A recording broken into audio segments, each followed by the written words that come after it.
This terrifying tale dates back to the early 1800s in the rural hills of Adams, Tennessee, where a family became entangled with one of the most famous and horrifying hauntings in American history.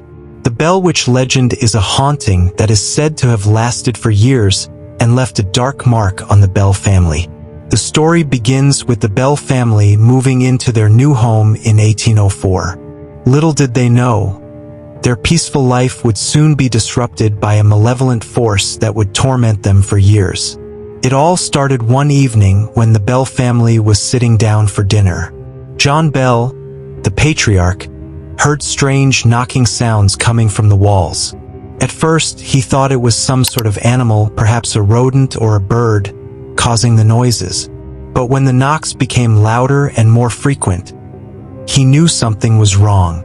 As the days passed, the knocks turned into strange, otherworldly sounds, whispers, scratching, and even faint voices. But the worst was yet to come. Soon after, the Bell family began to experience physical disturbances. Family members would report feeling a cold presence in the room, as if they were being watched. The entity would tug at their sheets while they slept, and some members even claimed to have been slapped or pinched by an unseen force. The haunting escalated further when the children began seeing a strange figure in the house, a witch-like woman, covered in a dark mist, wandering through the rooms at night. The entity became known as the Bell Witch, a powerful and vengeful spirit that targeted the family relentlessly. The Bell children were often the most affected, with the youngest daughter, Betsy, being tormented the most. She would be slapped, pulled from her bed, and dragged across the room by an invisible force. Her screams echoed through the house as the invisible entity terrorized her night after night. One of the most disturbing events occurred when the Bell family invited a local teacher named Richard Powell to stay with them. He had heard the rumors about the haunting but dismissed them as superstition. However, his skepticism would soon turn into terror. One night, as he sat by the fire, he heard the voice of a woman speaking to him from the shadows. The voice claimed to be the spirit of a woman named Kate Batts, who had been wronged by John Bell years earlier. Kate was a neighbor who had a long-standing grudge with him, and it was said that she had cursed him before her death. According to the Bell Witch, John Bell's fate was sealed, and she would torment him until the end of his life. As the haunting continued, John Bell's health began to deteriorate rapidly. He became ill for no apparent reason, suffering from a weakness that seemed to have no medical explanation. The Bell Witch would visit him each night, whispering in his ear, telling him he would never recover. John Bell's health worsened, and he became bedridden. Despite the family's best efforts to get help, no doctor could explain his condition. The spirit of the Bell Witch seemed to drain his life force, and one evening, as he lay in his bed, the Bell Witch delivered her final blow. According to reports, on the night of his death, the Bell Witch's voice echoed through the house, mocking John as he took his final breaths. The witch told the family, "John Bell is dead," and that's exactly what happened.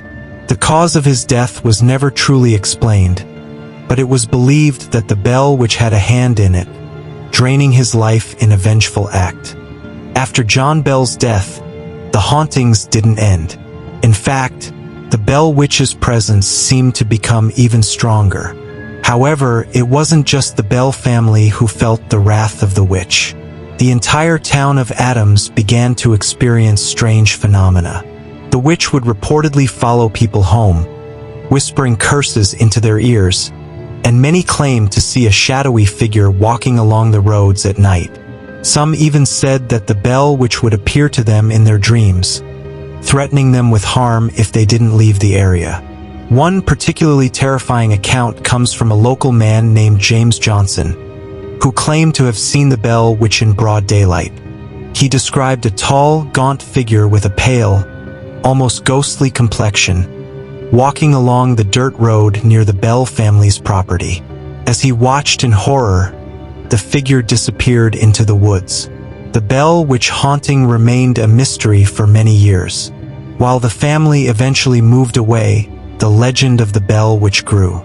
People from all over the country came to Adams, Tennessee, to try to uncover the truth behind the haunting. In the years that followed, the bell witch was said to have followed those who dared to speak of her, tormenting them with strange occurrences and threatening messages. Today, the Bell Witch Cave still stands near the Bell family's former property. It is said to be the place where the Bell Witch's spirit resides, and it is a popular location for ghost hunters. Many people who visit the cave report strange experiences: whispers in the air, sudden drops in temperature, and the sensation of being watched. Some even claim to have seen the Bell Witch herself, lurking in the shadows, waiting to strike. The Bell Witch remains one of the most famous and terrifying ghost stories in American folklore. And though it happened over 200 years ago, the haunting of the Bell family is still alive in the memories of those who dare to listen to the eerie whispers of the Bell Witch. In 1912, in the peaceful town of Villisca, Iowa, the Moore family, along with 2 visiting children, were brutally murdered in their sleep by an unknown killer. The weapon, an axe, and unfortunately the killer was never caught.